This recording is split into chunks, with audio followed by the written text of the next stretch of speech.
ఇక ఎప్పటికీ అధికారం మాదే, మమ్మల్ని ఓడించేవాడు లేడు అని విర్రవీగినోళ్లను యశస్విని ఒక చిన్న అమ్మాయి 50,000 ఓట్లతోని బండకేసి కొట్టింది. అనుభవం తక్కువైనా, వయసు చిన్నదైనా, మీకు మాట ఇచ్చిన మాట నిలబెట్టుకోవాలి.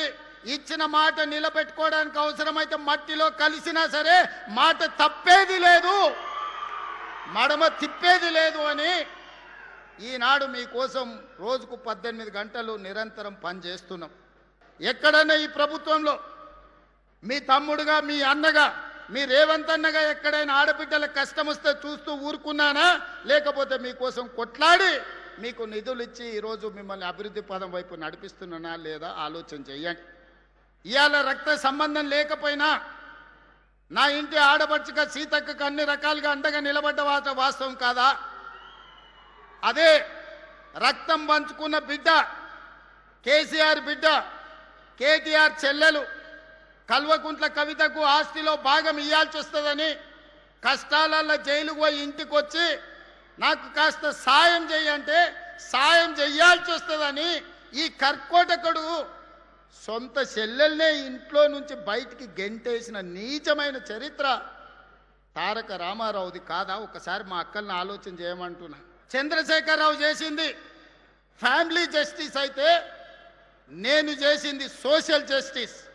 చంద్రశేఖరరావు గారు ముఖ్యమంత్రి అయితే ఆయన కొడుకును కేటీఆర్ను కార్యనిర్వాహక అధ్యక్షుడిని చేసుకున్నాడు. నేను ముఖ్యమంత్రి అయితే మా సోదరుడు మహేష్ గౌడ్ను సోషల్ జస్టిస్లో కాంగ్రెస్ పార్టీ అధ్యక్షుడిని చేసిన. ఇవాళ మళ్ళీ పోలీస్ నోటిఫికేషన్లు ఇచ్చినాం, పబ్లిక్ సర్వీస్ కమిషన్ నుంచి నోటిఫికేషన్లు ఇచ్చినాం. ఇవాళ పోలీసులకు ఇంకా నోటిఫికేషన్లు ఇవ్వంటూ అన్ని ఖాళీలు మీకోసమే, విడతల వారి నియామకాలు చేపడతాం. వయసు మీకోసమే సడలించినాం, మీ మంచి కోసమే, మీ నిరుద్యోగ సమస్య పరిష్కారం కోసమే, మీ ఉజ్వల భవిష్యత్తు కోసమే ప్రభుత్వం ఆలోచన చేస్తున్నది. మీ రేవంత్ అన్న ఆలోచన చేస్తుండు. నా కుటుంబంలో ఎవరు ఉద్యోగాల కోసం పోయేది లేదు, ప్రభుత్వంలో మేము కింద మీద చేసేది లేదు. పేదల కోసమే, దళితుల కోసమే, గిరిజనుల కోసమే, మైనారిటీల కోసమే, మహిళల కోసమే ఈ ప్రభుత్వం పనిచేస్తుంది. ప్రభుత్వ ఉద్యోగ నియామకాలు చేపట్టే బాధ్యత నాది. ఈనాడు పరకాల శాసనసభ నియోజకవర్గ పరిధిలో ప్రజాపాలన ప్రగతి బాట కార్యక్రమంలో వేలాది మంది మా ఆడబిడ్డల్ని పాల పిట్టల్లాగా ఇక్కడికి వచ్చిండ్రంటే మళ్ళోసారి వచ్చే ఎన్నికల్లో కూడా మా ప్రకాష్ అన్న అత్యధిక మెజారిటీతో ఇక్కడి నుంచి మీరు ఆశీర్వదిస్తారని చెప్పి నాకు సంపూర్ణమైన విశ్వాసం, నమ్మకం కలిగింది. ఈరోజు అనుభవం కలిగిన రేవూరి ప్రకాష్ రెడ్డి గారు ఈ ప్రాంత శాసనసభ్యుడిగా ఎన్నిక కావడం వల్ల మీ ప్రాంత సమస్యలు తెలిసిన వాడిగా ఈ ప్రాంతాన్ని అభివృద్ధి చేయాలన్న ఆలోచనతో పదే పదే సంబంధిత శాఖ మంత్రులతోనే కాదు, ప్రత్యక్షంగా నన్ను ఎన్నోసార్లు వారు వస్తూ వారే రాకుండా మా పార్లమెంట్ సభ్యురాలు కావ్యమ్మని, కడియం శ్రీహరి గారిని కూడా తోడు తీసుకొని వస్తుంటాడు నా మీద ఒత్తిడి చేయడానికి, ఈ పరకాల శాసనసభ నియోజకవర్గాన్ని అభివృద్ధి చేయడానికి. వారి ఆలోచన మేరకు, వారి విజ్ఞప్తి మేరకు ఈనాడు 424 కోట్ల రూపాయలతోని పరకాల శాసనసభ నియోజకవర్గంలో వివిధ అభివృద్ధి కార్యక్రమాల ఏర్పాటును ఈరోజు మనం ప్రారంభించుకోవడం జరిగింది. అదేవిధంగా వారి చెక్ డ్యాంల గురించి, మినీ స్టేడియం గురించి, ఇండోర్ స్టేడియం గురించి వివిధ అభివృద్ధి కార్యక్రమాలకు కూడా వారి విజ్ఞప్తి చేసిండ్రు. నేను ఇన్ఛార్జ్ మంత్రి శ్రీనివాసరెడ్డి గారికి సూచన చేసిన నివేదికలు తెప్పించి ఈనాడు ఆ అభివృద్ధి కార్యక్రమాలను కూడా మీకు మంజూరు చేయడం జరుగుతుంది అని చెప్పి నేను ఈ సందర్భంగా విజ్ఞప్తి చేస్తున్నా. మిత్రులారా, వరంగల్ జిల్లా ఈ ప్రాంతానికి ఒక గొప్ప చరిత్ర ఉన్నది, ఒక చైతన్యం ఉన్నది, పోరాట స్ఫూర్తి ఉన్నది. రాణి రుద్రమ నుంచి మొదలు పెడితే సమ్మక్క సారలమ్మ వరకు, అదేవిధంగా రుద్రదేవుడి నుంచి మొదలు పెడితే రామప్ప దేవాలయం, 1000 స్తంభాల గుడి ఈ ప్రాంతంలో అభివృద్ధికి, ఈ ప్రాంతంలో పోరాట పటిమకు ప్రతీకలు. అదేవిధంగా స్వతంత్రం వచ్చిన తర్వాత కూడా ఇక్కడున్న వాళ్ళను చూడండి, ఈ ప్రాంతం నుంచి ప్రాతినిధ్యం వహించిన వాళ్ళు ప్రొఫెసర్ జయశంకర్ గారు కావచ్చు, లేకపోతే దాశరథి గారు కావచ్చు, ఎంతోమంది ఈ ప్రాంతంలో ప్రజాప్రతినిధులుగా రాణించిన వాళ్ళే కాదు, ప్రజా జీవితంలో ప్రజల కోసం సర్వం ఒడ్డిన వాళ్ళ ప్రాంతం ఈ కాకతీయ సామ్రాజ్యం, ఈ ఓరుగల్లు కోట.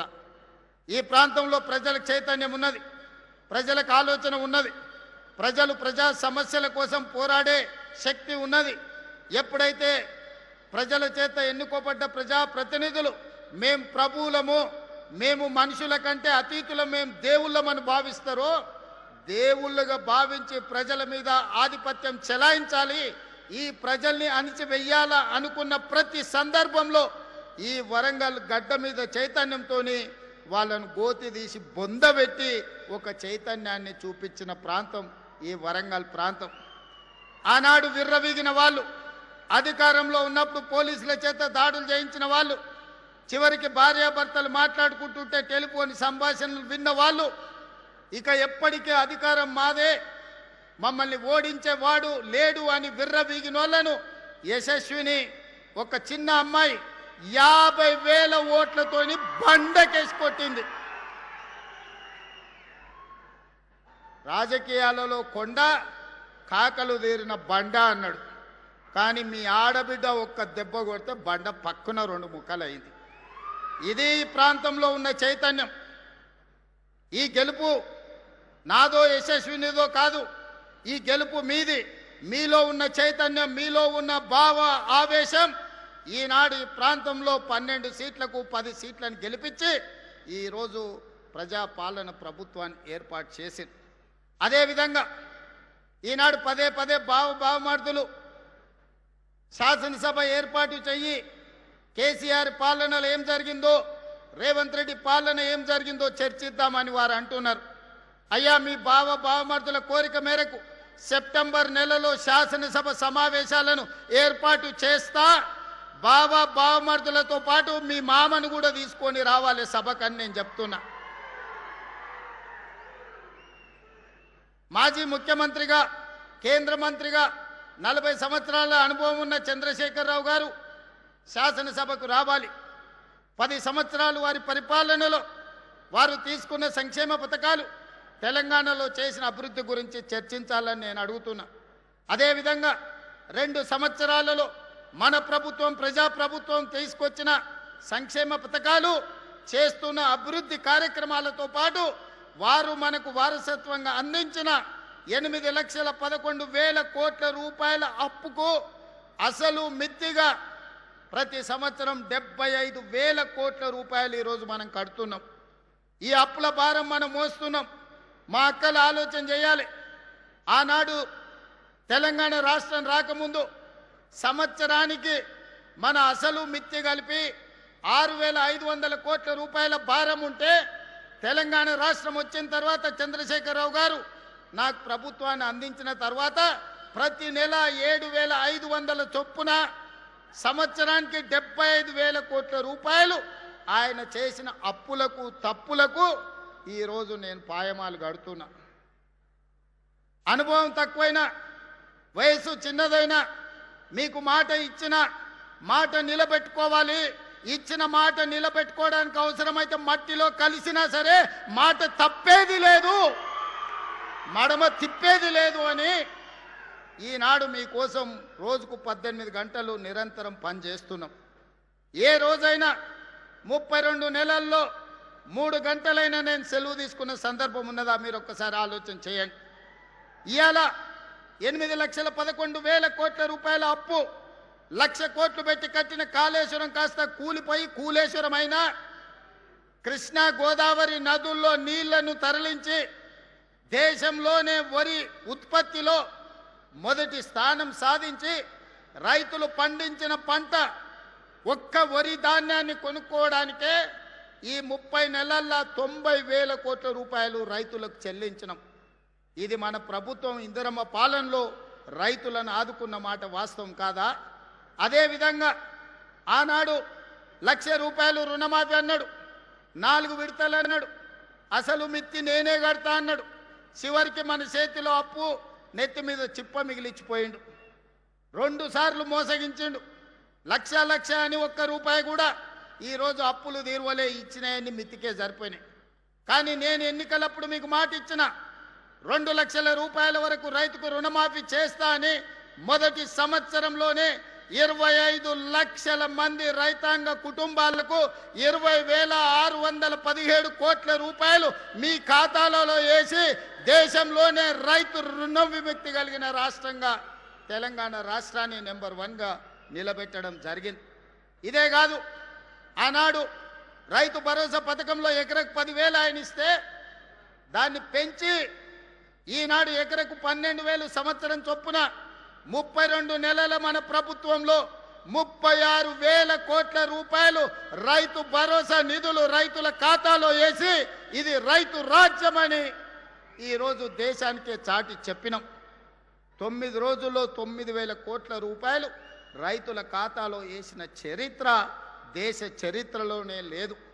ఉచిత కరెంటు కోసం కాంగ్రెస్ వస్తే కరెంటు ఉండదు, కాంగ్రెస్ వస్తే రైతులు ఆత్మహత్యలు చేసుకుంటారని చెప్తే కాంగ్రెస్ వచ్చిన 32 నెలల్లో వ్యవసాయానికి ఉచితంగా ఇచ్చే విద్యుత్కు 30,000 కోట్ల రూపాయలు ఈరోజు రైతుల ఉచిత విద్యుత్ కోసం రాష్ట్ర ప్రభుత్వం భారం మోసింది.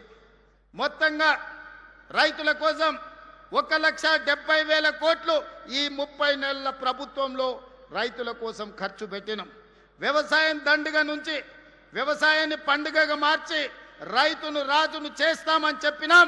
ఈనాడు రైతు సంతోషంగా మన రాష్ట్ర ప్రభుత్వంలో ఉన్నాడు. ఆనాడు ఆయన ఏమన్నాడు? వరి వేసుకుంటే ఉరి వేసుకున్నట్టే అన్నాడు. నేనన్నా వరి వేసుకోండి, చివరి గింజ వరకు కొంటాను, 500 రూపాయల బోనస్ ఇస్తా అని చెప్పిన.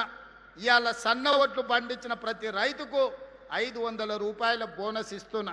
ఎకరకు 25 క్వింటాల నుంచి 30 క్వింటాలు ప్రతి పంటకు పండిస్తే 12,500 నుంచి 15,000 రూపాయలు అదనంగా ఈనాడు వరి పండించే రైతులకు బోనస్ ఇచ్చిన మాట వాస్తవం కాదా? ఇక్కడున్న రైతులకు తెలియదా అని నేను అడుగుతున్నా. వరంగల్ రైతాంగం చైతన్యమైన వాళ్ళే కదా, మీరు క్యాలిక్యులేటర్ తీసుకొని లెక్కలు చెయ్యండి. రైతులకు మనం బోనస్ ఇచ్చిన మాట వాస్తవం కాదా? అదేవిధంగా ఆనాడు మహిళలు 5 ఏళ్ళు మంత్రివర్గంలో మంత్రులు లేరు. మంత్రి అయినా, ఎంపీ అయినా, ఎమ్మెల్సీ అయినా, ఎమ్మెల్యే అయినా, ఏ పదవైనా కేసీఆర్ బిడ్డకు తప్ప ఇంకొక ఆడబిడ్డకి ఇచ్చిన పాపాన బోలే. కానీ మన ప్రభుత్వం వచ్చిన వెంబడే 2 ఆడబిడ్డల్ని మంత్రులను చేసినాం. అదేవిధంగా స్వయం సహాయక సంఘాలు పావులా వడ్డీ అన్నారు, సున్నా వడ్డీ అన్నారు. మీకు గుండు సున్న పెట్టిండి అక్క. అక్కలందరూ ఈయన ఉన్నారు, సంఘంలో సభ్యులే కదా అక్క.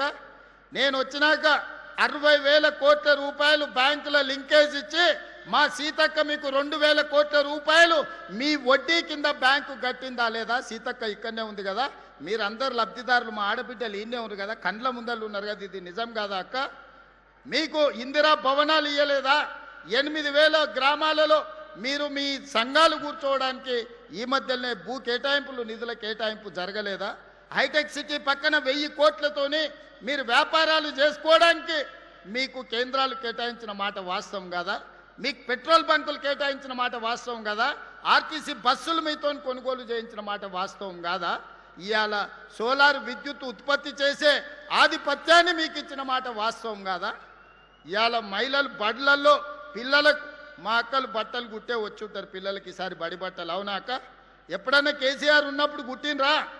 ఇవాళ మీకు శిక్షణ ఇవ్వడమే కాదు, కుట్టు మిషన్లే కాదు, 27 లక్షల మంది పిల్లలకు బట్టలు కుట్టే ఉపాధి ఈరోజు మా అక్కలకు, మా ఆడబిడ్డల చేతికి అప్పచెప్పి పెత్తనం మీకు ఇచ్చిన మాట వాస్తవం కాదా? ఇలా ఒకటొక్కటిగా మా ఆడబిడ్డల్ని ఆర్థికంగా నిలబెట్టాలి.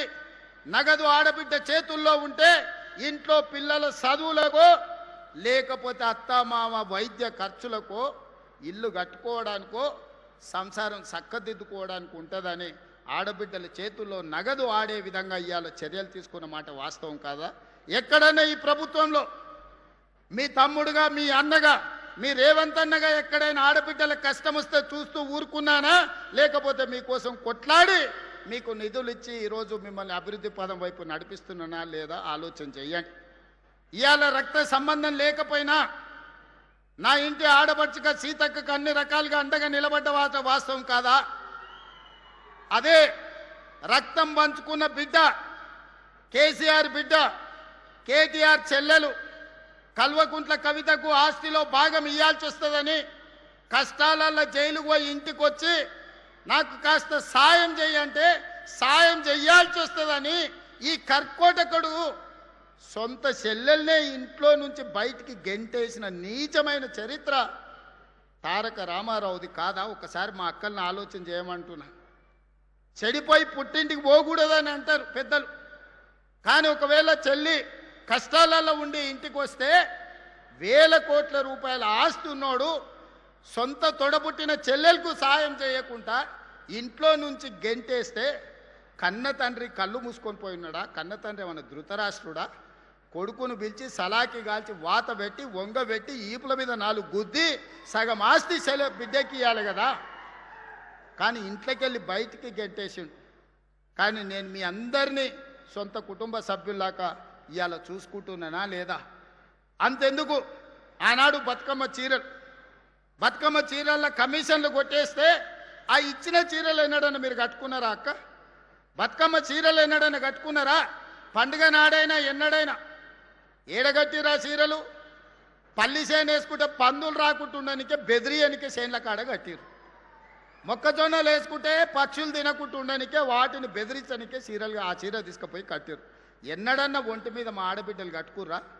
మరి ఇవాళ మీ సోదరుడు ఇందిరమ్మ చీరలు ఇస్తే, పాలపిట్ట రంగు చీరలు ఇస్తే వేలాది పాలపిట్టలు ఈ మీటింగులు వచ్చినాడు మా అక్కలందరూ ఆ చీర కట్టుకొని వచ్చారు. మీ తమ్ముడు పండుగ పూట మీకు పెట్టిన సారే కాదా ఈ చీర? ఈరోజు మీరు ఆశీర్వదించడానికి వచ్చిందంటే ఇంతకంటే నాకు మనసులో ఆనందం ఏముంటుంది? సోదరుడిగా నేను మీకు పెట్టిన చీరను సారె కింద భావించి ఈరోజు వేలాది మంది ఈ చీర కట్టుకొని మీరు ఇక్కడికి వస్తే నా ఆలోచన, మా సీతక్క విధానం ఈరోజు మీకు సహాయంగా నిలబడ్డ వాస్తవం కాదా? ఇదే కాదు, నిరుద్యోగ యువకులను ఇవాళ రెచ్చగొట్టాలని చూస్తున్నారు. ఉద్యోగ ఉపాధి నోటిఫికేషన్ల గురించి మాట్లాడుతున్నారు. ధర్నాలు నిరసనలు చేయమంటారు. 10 ఏళ్ళు ఉద్యోగాలు ఇవ్వలే.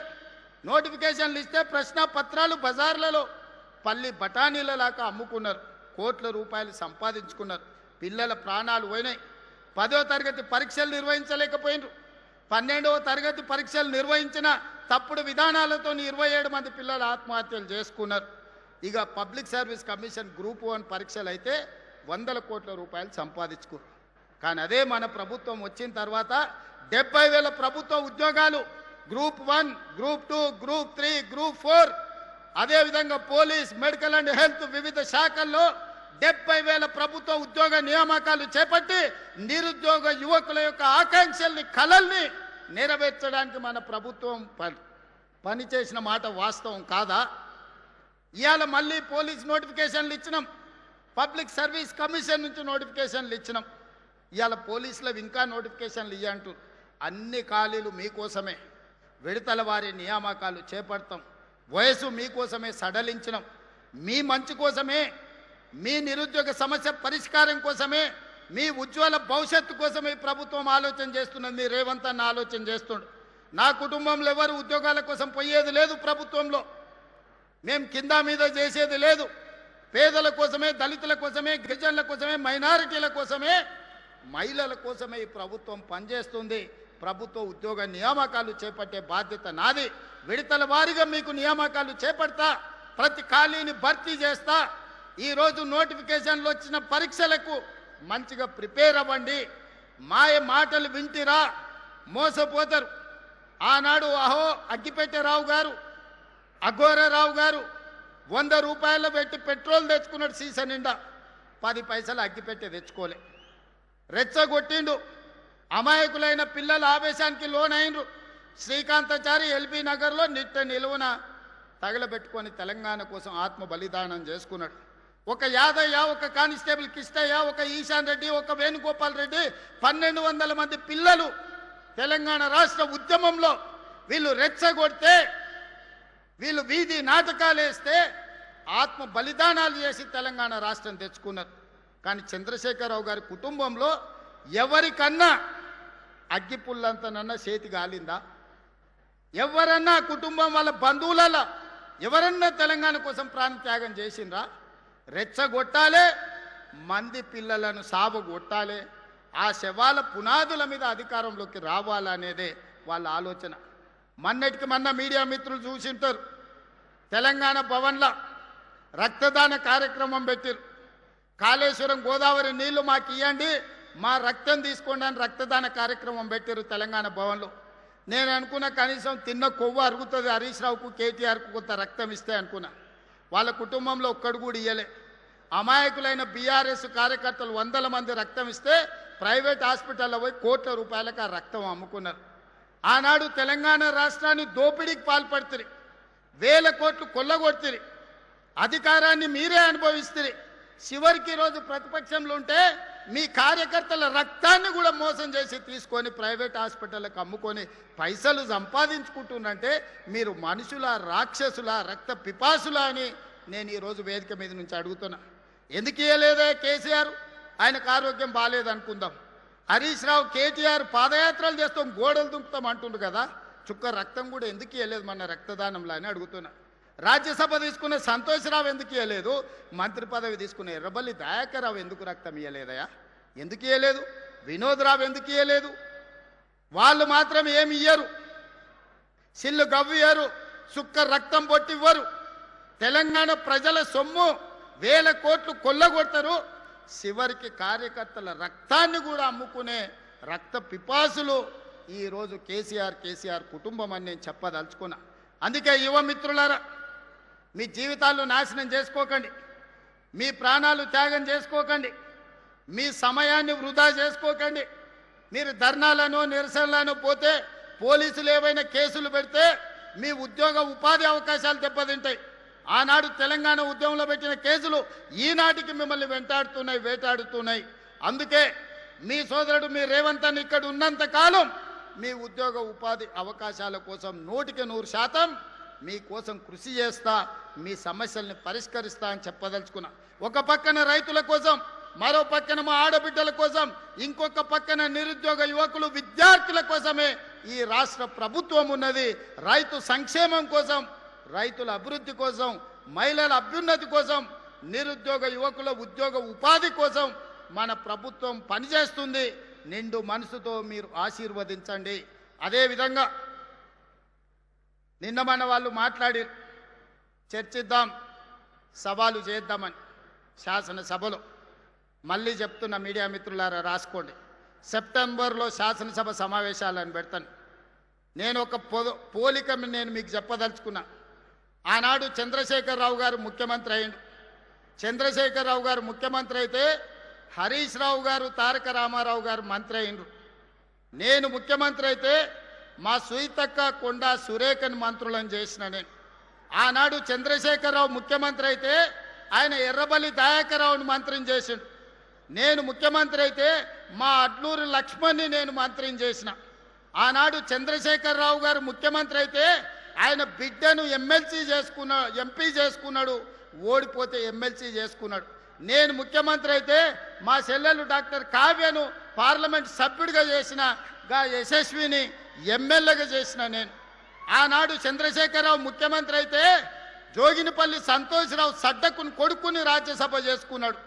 ఈనాడు నేను ముఖ్యమంత్రి అయితే మిత్రధర్మంగా వేం నరేందర్ రెడ్డిని, మీ బిడ్డను రాజ్యసభలోకి పంపించిన నేను. ఆనాడు చంద్రశేఖరరావు ముఖ్యమంత్రి అయితే కరీంనగర్లో వినోద్రావును బండకేసి కొడితే ప్లానింగ్ కమిషన్ వైస్ చైర్మన్ చేసుకున్నాడు. నేను ముఖ్యమంత్రి అయితే తెలంగాణ ఉద్యమ కారకుడు పొలిటికల్ చైర్మన్ కోదండరామ్ గారిని నేను ఎమ్మెల్సీ చేసిన. ఇవాళ మీరు పోల్చుకోండి, చూడండి. చంద్రశేఖరరావు చేసింది ఫ్యామిలీ జస్టిస్ అయితే నేను చేసింది సోషల్ జస్టిస్. చంద్రశేఖరరావు గారు ముఖ్యమంత్రి అయితే ఆయన కొడుకును కేటీఆర్ను కార్యనిర్వాహక అధ్యక్షుడిని చేసుకున్నాడు. నేను ముఖ్యమంత్రి అయితే మా సోదరుడు మహేష్ గౌడ్ను సోషల్ జస్టిస్లో కాంగ్రెస్ పార్టీ అధ్యక్షుడిని చేసిన. ఇవాళ మీరు చెప్పండి సోదరులారా, కేసీఆర్ అయితే కేసీఆర్ కుటుంబానికి లాభం. అదే కాంగ్రెస్ పార్టీ అధికారంలోకి వస్తే బీసీలకు, ఎస్సీలకు, ఎస్టీలకు, మైనారిటీలకు మీ కుసూర్ పాషా ఈరోజు ఒక బలమైన బాధ్యతలు ఉన్నాడు. ఒక అజరుద్దీన్ ఈరోజు ఒక మంత్రిగా రాణిస్తున్నాడు. అందుకే ఈనాడు నేను స్పష్టంగా సవాల్ విసురుతున్నా. చంద్రశేఖరరావు ముఖ్యమంత్రి అయితే ఎవరెవరికి లాభం జరిగిందో అదే ఇందిరమ్మ రాజ్యం ప్రజాపాలన వస్తే ఏ రకంగా సీతక్క కొండ సురేఖమ్మ మంత్రులైండో, ఏ రకంగా అడ్లూరు లక్ష్మణ్ మంత్రి అయిండో, ఏ రకంగా అజరుద్దీన్ మంత్రి అయిండో, ఏ రకంగా డాక్టర్ కావ్య ఎంపీ అయిందో, యశస్విని ఎమ్మెల్యే అయిందో, వేం నరేందర్ రెడ్డి రాజ్యసభ అయిందో, లెక్కలన్నీ పక్కాగా నేను చెప్తా. ప్రొఫెసర్ కోదండరామ్ ఏ రకంగా ఎమ్మెల్సీ అయిందో, ప్రొఫెసర్ జయశంకర్ గ్రామం రెవెన్యూ విలేజ్ ఏ విధంగా అయిందో నేను లెక్క చెప్తా. ఆ గ్రామానికి మా అన్న చెప్తున్నాడు 10 కోట్ల రూపాయలు డెవలప్మెంట్కి ఇచ్చినామని. ఆయన మాత్రం చింతమడకకి ఇచ్చుకున్నాడు. అవి కూడా ఇచ్చిండో కమిషన్లు కొట్టేసిండో నాకైతే తెలియదు. అందుకే ఈనాడు మిత్రులారా, ఇది ప్రజాపాలన. ఒకటొకటిగా సమస్యల్ని పరిష్కరించుకుంటున్నాం, మెల్లమెల్లగా కూడా తీసుకుంటున్నాం. ఈరోజు బోల్తా కొట్టిన బండిని పట్టాలు ఎక్కించినాం, ఇక పరిగెత్తిచ్చుడే ఉన్నది. మీ అందరి సహకారం, మీ అందరి ఆశీర్వాదం ఉండాలి. నిండు మనసుతో ఏ విధంగా అయితే పరికాలలో మొన్న ప్రకాశాన్ని గెలిపించినో, రాబోయే 2029లో రెట్టించిన మెజారిటీతోని ఈ ప్రాంతంలో గెలిపించండి. ఆ పక్కన దొంతి మాధవరెడ్డి గారిని, మిగతా వాళ్ళని, వేదిక మీద ఉన్నోళ్ళని, గక్కనే మన నాయన్ రాజేందర్ ఉన్నాడు, వరంగల్కి అండర్ గ్రౌండ్ డ్రైనేజ్ ఇస్తే ఏం అడగను అన్నాడు. 6,000 కోట్లతో అండర్ గ్రౌండ్ ఇచ్చిన. మళ్ళీ ఎంబడే వచ్చి ఔటర్ రింగ్ రోడ్ కావాలన్నాడు, అది కూడా ఇచ్చిన. మళ్ళీ వచ్చిన అన్నగా ఎయిర్పోర్ట్ ఇస్తామంటే గది కూడా అవుతుందని ఎయిర్పోర్ట్ కూడా నేనే ఇచ్చిన. ఇవాళ రైల్వే కోచ్ ఫ్యాక్టరీ కాజిపేటలో 10 ఏళ్ళు కేసీఆర్ దిగకపోతే నేను తీసుకొచ్చి ఈరోజు పనులు ప్రారంభించిన. మీరు చెప్పండి మిత్రులారా, ఆనాటి ప్రభుత్వంలో నిజాం కాలంలో నడిచిన ఎయిర్పోర్టు బంద్ అయితే ఒక్క రోజన్న మీ దిక్కు చూసిండా? Kazipet railway coach factory Sonia Gandhi హామీ ఇస్తే ఒక్కరోజైనా దానికోసం ప్రయత్నం చేసిండా? ఎన్నడన్నా మీ అండర్ గ్రౌండ్ డ్రైనేజ్ ఉండాలి వరంగల్కి అని ఆలోచన చేసిండా? వరంగల్కి ఔటర్ రింగ్ రోడ్ ఉండాలని ఆలోచన చేసిండా? కాకతీయ మెగా టెక్స్టైల్ పార్కులో మీకు ఉద్యోగ ఉపాధి అవకాశాలు ఉండాలి అని ఆలోచన చేసిండా? సమ్మక్క సారలమ్మ మందిరం, 100 ఏళ్ళ చరిత్ర ఉన్న సమ్మక్క సారలమ్మ మందిరం వైపు కూడా మళ్ళీ చూడలే ఆనాటి ముఖ్యమంత్రి. ఈనాడు పొంగులేటి శ్రీనివాసరెడ్డి గారి పర్యవేక్షణలో అద్భుతంగా ఈరోజు సమ్మక్క సారలమ్మ మందిరాన్ని నిర్మించుకున్నాం కదా, వన దేవతలను పూజించుకుంటున్నాం కదా. ఇది మా సోషల్ జస్టిస్. సామాన్యుల కోసం పనిచేసే ప్రభుత్వం, మీకోసం పనిచేసే ప్రభుత్వం, మీలో కలిసిమెలిసి ఉండే ప్రభుత్వం. నేను వేరు మీరు వేరు కాదు, మీలో నేను ఒక్కడనే. నేను కూడా గ్రామాల నుంచే వచ్చిన, నేను కూడా పల్లెటూరు నుంచే వచ్చిన. కష్టాలు నాకు కొత్త కాదు. కష్టాలున్న పేదోళ్ళు, దళితులు, గిరిజనులు, ఆదివాసుల మధ్యలోనే పుట్టి పెరిగి వచ్చిన. అడవి జీవితం గురించి తెలుసు, ఆడబిడ్డల కష్టాల గురించి తెలుసు. అభివృద్ధి చెయ్యాలంటే కష్టపడి పనిచేసే విధానం తెలుసు. పాలమూరు అంటేనే కష్టానికి మారు పేరు. మీకోసం ఎంతైనా కష్టపడతా. వయసు ఉంది, ఓపిక ఉంది, మీకోసం పని చేయాలన్న చిత్తశుద్ధి ఉంది. మీ ఆశీర్వాదం ఉన్నంతకాలం 1000 మంది కేసీఆర్లు వచ్చిన ఒక ఎంటిక కూడా పీకలేడని చెప్పి మీ అందరి సమక్షంలో అనుకుంటున్నారు. అబద్ధాలు చెప్తే అబద్ధాల సంఘంతో నడిపితే సోషల్ మీడియాలో పెడితే దానివల్ల ఏదో ఒరుగుద్దని. ఒరిగేది లేదు, కరిగేది లేదు. మీ ఈపులు విమానమూతం అవుతాయని తెలియజేస్తూ, శాసనసభలో తేల్చుకుందామని తెలియజేస్తూ మీ అందరి దగ్గర సెలవు తీసుకుంటున్నా. ధన్యవాదాలు మిత్రులారా.